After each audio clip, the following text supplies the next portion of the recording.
3 century അല്ലാതെ T20 ക്രിക്കറ്റിൽ സഞ്ജുവിൻ്റെ കയ്യിൽ എന്താണുള്ളത്? നിരന്തരം അവസരം കൊടുത്തുകൊണ്ടിരിക്കാൻ അയാൾ ഇപ്പോഴും ഒരു യുവതാരമൊന്നുമല്ല. അതിനാൽ ഓപ്പണിംഗ് സ്ലോട്ടിൽ ഗില്ലിനെ തന്നെ പരിഗണിക്കുക. ഭാവിയിൽ 3 ഫോർമാറ്റിലും രാജ്യത്തിൻ്റെ നായകനാണവൻ. സഹീർ ഖാൻ ഇത് പറഞ്ഞു വെക്കുമ്പോൾ ഫാക്റ്റുകൾ പുറകിലിരുന്ന് ചിരിക്കുന്നുണ്ടായിരുന്നു.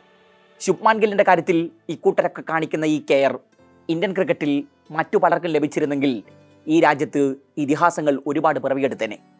ഇടയ്ക്കിടയ്ക്ക് ഇങ്ങനെ അവസരം കൊടുത്തുകൊണ്ടിരിക്കാൻ അവനൊരു കൊച്ചുകുട്ടിയൊന്നുമല്ല എന്ന് സഹീർ പറഞ്ഞു വെക്കുമ്പോൾ യുവതാരമായിരുന്നപ്പോൾ സഞ്ജുവിന് കിട്ടിയ അവസരങ്ങളുടെ കണക്ക് അദ്ദേഹത്തിന് അറിയാഞ്ഞിട്ടാണോ അതോ സൗകര്യപൂർവ്വം മറന്നു കളഞ്ഞതാണോ എന്നറിയില്ല. നീണ്ട ഇടവേളയ്ക്ക് ശേഷം ഇന്ത്യൻ T20 ടീമിലേക്ക് ശുഭ്മാൻ ഗിൽ തിരികെ എത്തുന്നു. ചില കളികൾ കാണാനും ചിലത് കാണിച്ചു പഠിപ്പിക്കാനും. ഏഷ്യ കപ്പിനുള്ള ഇന്ത്യൻ സ്ക്വാഡിനെ പ്രഖ്യാപിക്കുമ്പോൾ അജിത് അഗർക്കറിൻ്റെ ഭാവം അതായിരുന്നു. സഞ്ജുവിന് ഇത്രയും കാലം ഓപ്പണിംഗ് സ്ലോട്ടിൽ അവസരം കിട്ടിക്കൊണ്ടിരുന്നത് ഗില്ലും ജയ്സ്വാളും ഒന്നും ഇല്ലാത്തത് കൊണ്ടാണെന്ന് തുറന്നു പറഞ്ഞ് അന്ന് തന്നെ മുൻകൂർ ജാമ്യം എടുത്തു വെക്കുന്നുണ്ട് അഗാർക്കർ. അതായത് ബോർഡിൻ്റെ സീമന്തപുത്രന്മാർ അവധിക്കാലമൊക്കെ കഴിഞ്ഞ് തിരിച്ചെത്തിയാൽ അങ്ങ് മാറിക്കൊടുത്തേക്കണം എന്ന്. പിന്നെ ഏഷ്യ കപ്പിൽ സഞ്ജുവിന് കസേര കളിയായിരുന്നു. ടീമിലുണ്ടോ എന്ന് ചോദിച്ചാൽ ഉണ്ട്. പക്ഷേ ഏത് പൊസിഷനിലാണ് താൻ കളിക്കേണ്ടത് എന്ന് ചോദിച്ചാൽ അറിയില്ല.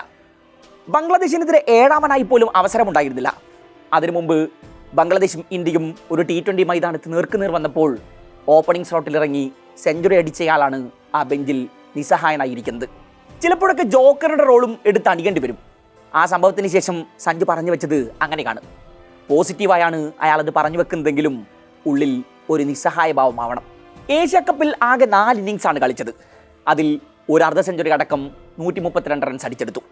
ഇനി ഓപ്പണിംഗ് സ്ലോട്ടിൽ മുഴുവൻ മത്സരങ്ങളിലും അവസരം ലഭിച്ച ശുഭ്മാൻ ഗില്ലിൻ്റെ സംഭാവന നോക്കൂ. 7 ഇന്നിങ്സിൽ നിന്ന് വെറും 127 റൺസ്, 21 ബാറ്റിംഗ് ആവറേജ്. മാനേജ്മെൻറ്റിൻ്റെ സ്ഥിരം പരീക്ഷണ വസ്തുവായ സഞ്ജു കിട്ടിയ അവസരങ്ങളെ ഭംഗിയായി വിനിയോഗിക്കുന്നു. കലാശപ്പോരിൽ ഇന്ത്യൻ വിജയത്തിൽ നിർണായക റോൾ വഹിക്കുന്നു. ഓസ്ട്രേലിയൻ സീരീസിൽ പരീക്ഷണങ്ങൾ ആവർത്തിച്ചുകൊണ്ടിരുന്നു, ഓപ്പണിംഗ് സ്ലോട്ടിലൊഴികെ. 2ാം മത്സരത്തിൽ പൊടുന്നനെ സഞ്ജു 1 ഡൗണായി എത്തുന്നു. അയാൾക്ക് ആ സ്ലോട്ട് അത്രയ്ക്ക് സുപരിചിതമായിരുന്നില്ല. MCGയിൽ സഞ്ജു പെട്ടെന്ന് വീണ് മടങ്ങുന്നു. സോഷ്യൽ മീഡിയയിൽ അയാളുടെ സ്ഥിരതയില്ലായ്മയെക്കുറിച്ച നെടുനീളൻ കുറിപ്പുകൾ പിറക്കാൻ അധിക സമയമൊന്നും വേണ്ടി വന്നില്ല. പിന്നെ അവശേഷിക്കുന്ന മത്സരങ്ങളിൽ പുറത്ത്